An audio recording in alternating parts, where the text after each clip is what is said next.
Lisa pressed her pale blue fingers against the cool metal of the observation deck's railing, watching the swirl of species below in New Terra Station's main plaza. Her iridescent skin caught the artificial sunlight streaming through the dome's transparent aluminum panels, creating patterns that shifted like oil on water. For the 47th day in a row, she sat alone on the upper level, watching the bustling crowd of humans, Zephyrians, Korthax traders, and dozens of other species go about their daily business. The Vortani exchange student had arrived on New Terra Station with such hope. The Galactic Education Initiative had promised cultural exchange, interspecies friendship, and the chance to study human engineering techniques that had revolutionized faster-than-light travel. Instead, Lisa found herself isolated, struggling with the complex social dynamics that seemed to come so naturally to every other species, except apparently her own. Vortani were known throughout the galaxy for their incredible technical minds and their ability to interface directly with quantum computers through bioneural implants. What they weren't known for was small talk, humor, or the inexplicable human tendency to form bonds over shared meals. Lisa's own people communicated primarily through direct data exchange, making the nuanced verbal and nonverbal communication of other species feel like trying to solve equations with half the variables missing. She pulled out her datapad and reviewed her notes on human social behavior for the 100th time.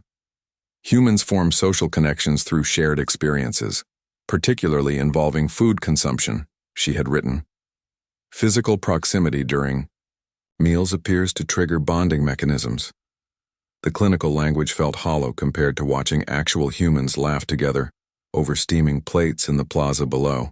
Mind if I sit here? Lisa's head snapped up, her large violet eyes widening. A human stood beside her bench, holding what appeared to be a flat, circular food item covered in various organic compounds.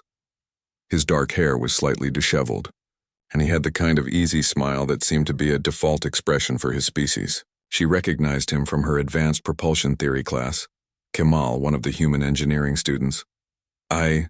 Lisa began, then stopped.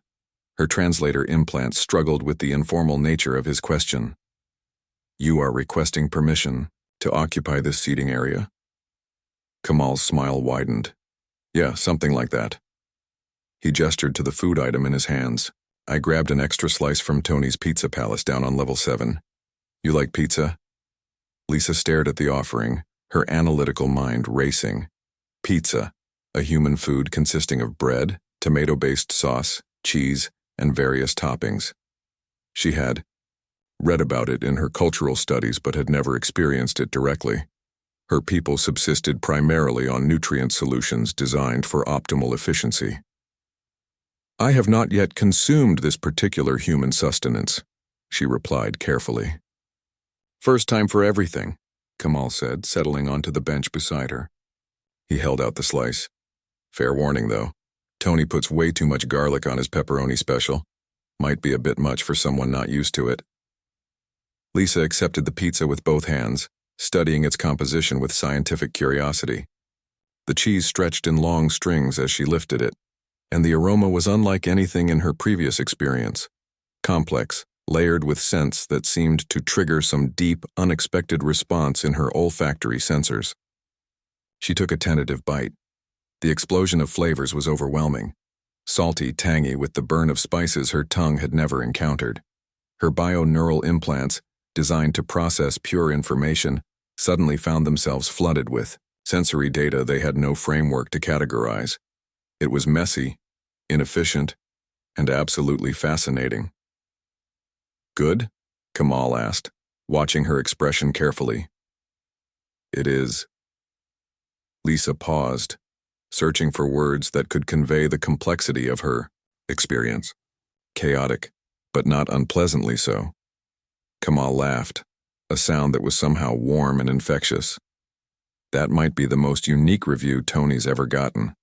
Chaotic, but not unpleasant. As Lisa continued eating, Kemal began pointing out various species in the plaza below, sharing stories about his classmates and professors. He spoke easily, without the formal protocols that governed most interspecies communication. When Lisa mentioned her struggles with Professor Henderson's quantum mechanics course, Kamal's eyes lit up. Henderson's a genius, but he explains things. Like everyone already has a PhD in theoretical physics, he said. Want me to show you the trick that got me through his class? For the next hour, Kamal sketched diagrams on his datapad, breaking down complex equations into manageable pieces. His teaching style was nothing like the direct data transfers Lisa was used to. It was inefficient, repetitive, and strangely effective. More importantly, he never made her feel foolish for asking questions. You know, Kamal said as the artificial sun began to dim toward evening. I've been watching you up here for weeks. Always wanted to say hi, but you looked like you needed space. You observed me? Lisa's implants flickered with surprise. Not in a creepy way, Kamal added quickly. It's just, you always looked like you were thinking about something important. Didn't want to interrupt. Lisa considered this. In Vortani culture, such observation would be considered either surveillance or courtship behavior, both highly regulated activities. But Kamal's explanation suggested something different. Consideration, perhaps even kindness. I was attempting to understand social integration patterns, she admitted. My calculations suggested that isolation was the most efficient approach to academic success. Sometimes the most efficient path isn't the best path, Kamal said. Humans figured that out pretty early in our development. We're social creatures. We do better together even when it's messier. As they walked back toward the dormitory levels, Lisa found herself reconsidering her approach to her time on New Terra Station. Her people had sent her here to study human engineering, but perhaps there was something more valuable to learn about the species that had gone from primitive tool users to galactic explorers in less than a millennium. Kamal, she said as they reached her corridor. Tomorrow, would you be willing to continue this cultural exchange? I believe I have much to learn about your species' approach to problem solving. Sure, he replied. But next time I'm introducing you to chocolate. If you think pizza is chaotic, wait until you try a triple chocolate brownie. Lisa's implants hummed with curiosity as she watched Kamal walk away. For the first time since arriving on New Terra Station, she found herself looking forward to tomorrow. Perhaps efficiency wasn't everything after all.